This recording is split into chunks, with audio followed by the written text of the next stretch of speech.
If you've been on the internet the last couple of weeks, you've probably seen headlines like this. How dangerous is Mythos, Anthropic's new AI model? Dario Amodi's warning should not be dismissed. Finance ministers and bankers raise serious concerns about Mythos AI model. A lot of hype and fear about this new AI model that can supposedly find and exploit vulnerabilities in software. And these headlines have raised some important questions about the future of cybersecurity and vulnerability research. The problem is, up until now, we've had basically zero data to kind of reinforce these claims.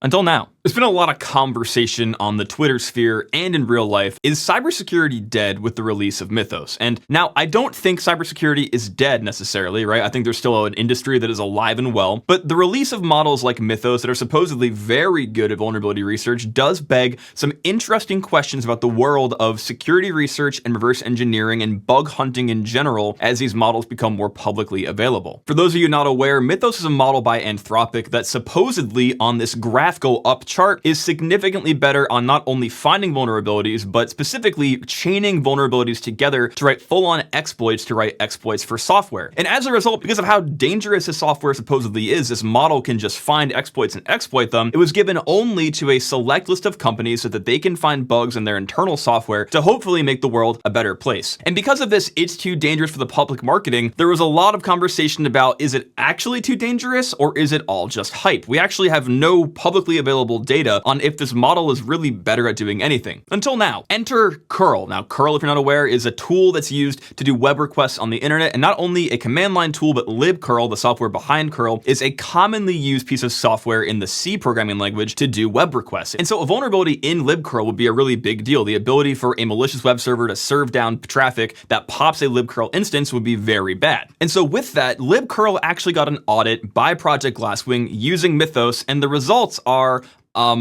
underwhelming. There are a few reasons for this I'll go into, and I think overall it's interesting to see the output of Mythos, but generally a little disappointing. To set the stage here, we're going to talk about the homie Dan Stenberg. Daniel Stenberg is the lead maintainer of the curl project. He and a team of, I think, 20 people keep that project alive, and they also maintain the security side of the codebase. Whenever a bug report comes into curl, somebody, Dan Stenberg or his friends that maintain the codebase, have to handle that report. And earlier this year, there were actually so many bug reports that were fake and not real, all being made by AI, that Dan Stenberg actually pulled his bug bounty program from HackerOne. I made several videos about this, but as of January 31st, there is no longer a bug bounty program for curl on HackerOne. This kind of set a negative tone for the world of AI-powered research, because at the end of the day, AI was just hallucinating bugs that didn't exist in curl, sending them to the curl bug bounty program, and effectively DOSing people socially. There weren't enough people to triage all the reports, so potentially real bugs were hiding in the fake bugs, and ultimately it made the situation for curl very, very dangerous. An important thing to highlight is AI models started very bad at finding vulnerabilities in software, but there's been a very hard to ignore increase in their functionality over the last few months. If you look at January of 2025, over a year ago, you look at DeepSeek v3, this is their performance on this thing called cybergym.io. Cybergym.io is a benchmark code base that has a set of known vulnerabilities in the code base, vulnerabilities that we know exist in a set of code. What the Cybergym benchmark does is you tell the model, go find vulnerabilities in this code base, and the success rate is how many of the bugs did it actually find? Did it make any fake ones up? How many of the real bugs in the software did it find? And over the last year, we've actually seen a very steady increase in the performance of these AI models. If you look at January of 26 here, which is around the time that Dan Stenberg closed the bug bounty program, up until that point, we were at like a 30% success rate. And trust me, if you use an AI model to find bugs, it's gonna find bugs, but it's probably gonna make up some bugs. So if it only finds 30% of the real ones, you could argue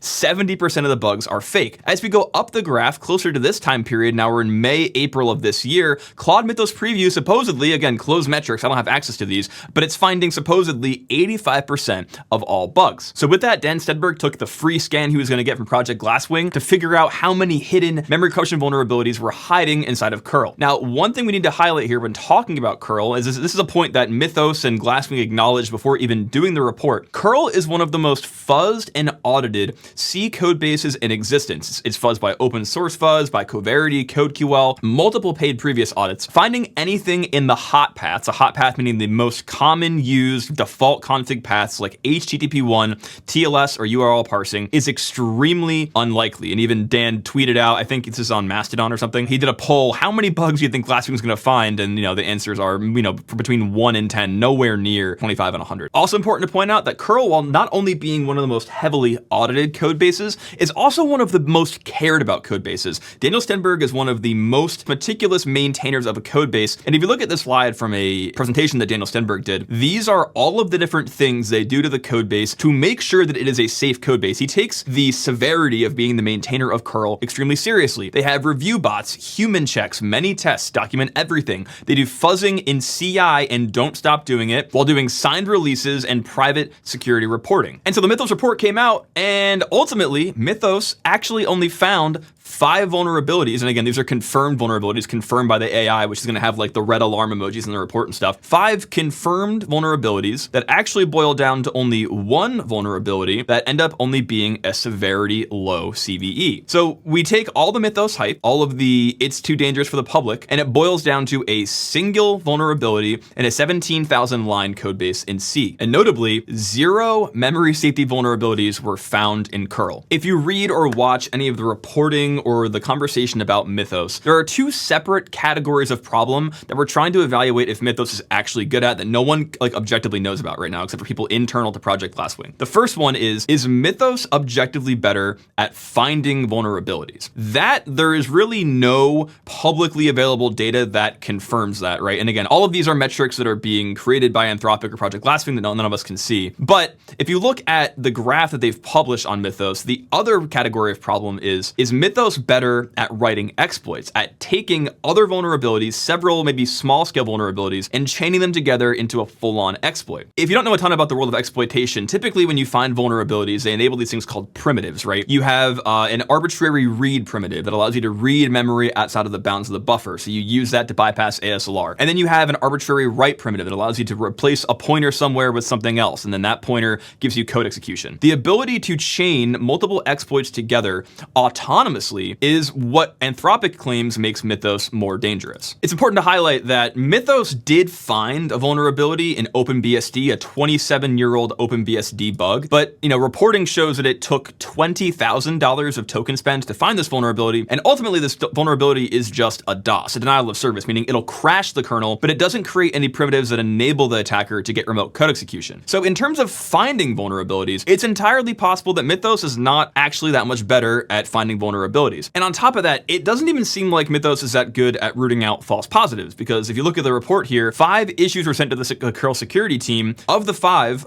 3 were false positives and 1 was just a bug. So only 1 of them was a security vulnerability, and that security vulnerability itself got put into the low category. So I know the question you want me to answer. If Mythos only found 1 vulnerability in curl, is Mythos all hype, or is curl just a really good piece of software? The answer to this is complicated. It is literally impossible to ignore the fact that AI is getting very good at doing reverse engineering and vulnerability research, not only for open source projects or code that you have the source code to, like anything that you can find on GitHub, like curl, for example, but also you can use Ghidra MCP and do vulnerability research on closed source binaries, things like hypervisors, OSs, etc. And it's getting very good at very quickly taking code apart and finding real vulnerabilities in them. And to be clear, this is why Anthropic only gave Mythos initially to these companies, because not only can it supposedly find vulnerabilities better, but can also chain them together. It can take an arbitrary read and an arbitrary write and chain them together very quickly to create a full-on exploit that gets you RCE. Now, obviously, I have no experience using Mythos, right? But I have used Claude Opus 4.7, which Mythos didn't score too much higher than Claude Opus 4.6.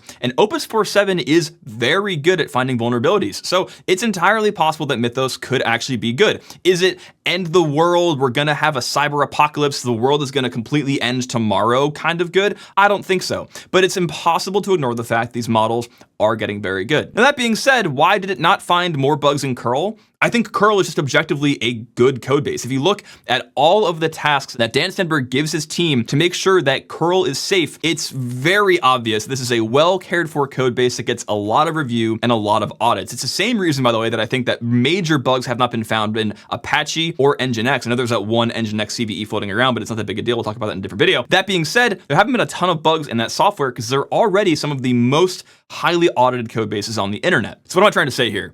AI is getting better. I don't know if Mythos is up to the hype. I have no idea. I don't work at Anthropic. And I also think that Dan Stenberg is just a good developer. Two things can exist. A lot of code has vulnerabilities, but not all code has vulnerabilities. Hit subscribe. Goodbye.